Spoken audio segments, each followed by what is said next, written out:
News, rumors and opinions Sunday AM September 22, 2024. Listen to the full version on the official dinarreport.com website and become our supporter on Patreon. Note: all intel should be considered as rumors until we receive official announcements. And rates and dates could change anytime until we get to the bank's redemption centers.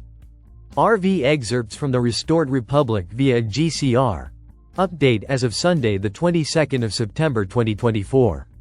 Compiled Sunday the 22nd of September 2024 12:01 a.m. Eastern Standard Time by Judy Byington. Restored Republic. Alliance Plan. Mr. Pool on Telegram Saturday the 21st of September 2024. Nasara, Gesera Debt Forgiveness Implementation. QFS implemented. Federal Reserve dead. IRS under new U.S. Treasury. New tax system where there is only a 14% tax on new items bought only, no tax on food or medicine, wages, etc. Saturday the 21st of September 2024 breaking. U.S. banks shut down 55 branches in just 2 weeks. Carolyn Bissett Kennedy on Telegram.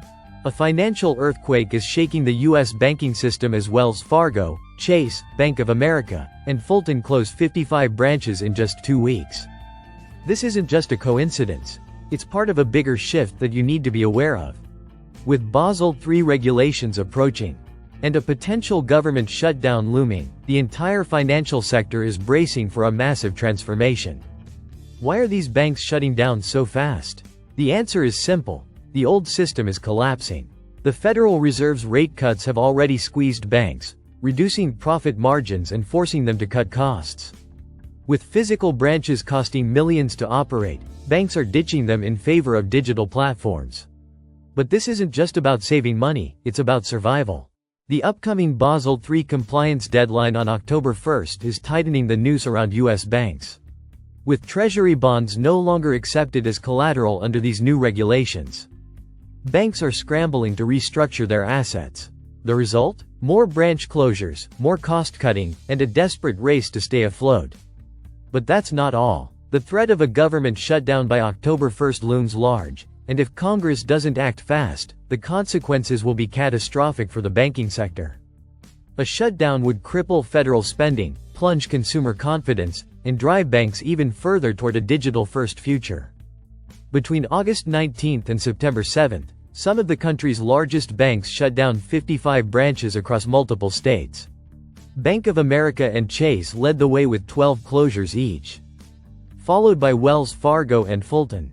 The wave of closures didn't stop there. Smaller banks like First National Bank of Long Island, Flagstar, and PNC also joined in, signaling a nationwide trend. The message is clear: traditional banking is on life support. As consumers increasingly embrace online banking, the need for brick-and-mortar locations is fading fast. A recent survey showed that 70% of Americans aged 25 to 34 now prefer digital banking over in-person services. Even older generations are catching up, moving online at a rate no one saw coming. For the average person, this shift could mean lower fees, better interest rates, and 24/7 access to accounts. But for those who rely on local bank branches, the future is uncertain. Communities that depend on these branches may soon find themselves without critical services as banks continue to consolidate and shut down physical locations. The numbers don't lie. U.S. banks closed 539 branches in just the first half of 2023. And with the financial landscape shifting so rapidly, we're only seeing the beginning of what could be the final phase of brick-and-mortar banking. Are you ready for what's coming? This is more than just a financial story. It's a sign of bigger changes ahead. With regulations tightening, shutdown risks, and the deep state working behind the scenes, we're heading into uncharted waters. Stay informed, ask the tough questions, and be prepared for a new era of banking. The old system is falling, and we're witnessing it in real time. Saturday the 21st of September 2024 breaking. Get your popcorn. The financial meltdown you've been waiting for. The elites are falling. Ben Fulford on Telegram.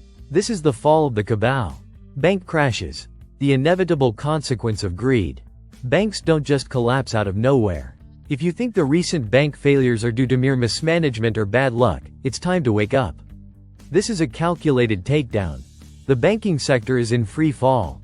We're talking about giants like Silicon Valley Bank, Credit Suisse, and First Republic, once symbols of financial security, now gone, reduced to mere footnotes in history. But that's only scratching the surface. This isn't about a handful of banks struggling under pressure. It's the entire global financial system, built on corruption and greed, imploding. The ongoing bank collapses are not random. They're justice catching up to those who thought they were invincible. They've been running on borrowed time, hemorrhaging money while pretending everything was fine. Well, it's not fine anymore. Their fragile system is crumbling, and there's no bailout big enough to save them this time. And here's the kicker: they're being sanctioned into oblivion. The executive orders we're about to dissect aren't just targeting a few bad actors, they're dismantling the entire corrupt framework. MNT Goat article quote: Iraqi banks have the qualifications to switch to the electronic system, noting that the transformation of the financial sector to the electronic system with credit cards will pave the way for attracting international investments and increasing confidence in the Iraqi economy. I have to say, it is all just about implementing the electronic payment and inclusion of the banks into this new process. The CBI and the Finance Committee are committed now to complete this effort, and I believe they are way beyond our expectations of just where they currently stand in this effort. In short summary, is this not what we all want to happen so they can pull the trigger on this revaluation and reinstatement? Frank 26, Iraq Boots on the Ground Report, Firefly. Alak on TV Now. He says even with the low oil prices we are stable and inflation in our county is low because we have strong reserves. And we have non-oil revenues efficient enough now to also contribute. Then he talked again that the oil price drops have nothing to do with a high exchange rate. Frank. He's trying to reassure you that the American dollar is not coming back in any shape or form into your country. Your currency is the future and its new exchange rate has been a success. That's why you're about to explode with your economic reforms. Removing 3 zeros from Iraqi currency soon. Nader, September 22, 2024. IQD rate up on September 21, 24. Iraqi PM talks positive economic changes, new trade hub. Adu Matrix. September 22, 2024. IQD rate up on September 21, 24. Iraqi PM talks positive economic changes, new trade hub, largest port in the Middle East. Pager security in Iraq. Listen to the full version on the official dinarreport.com website and become our supporter on Patreon. Source: Dinar Recaps.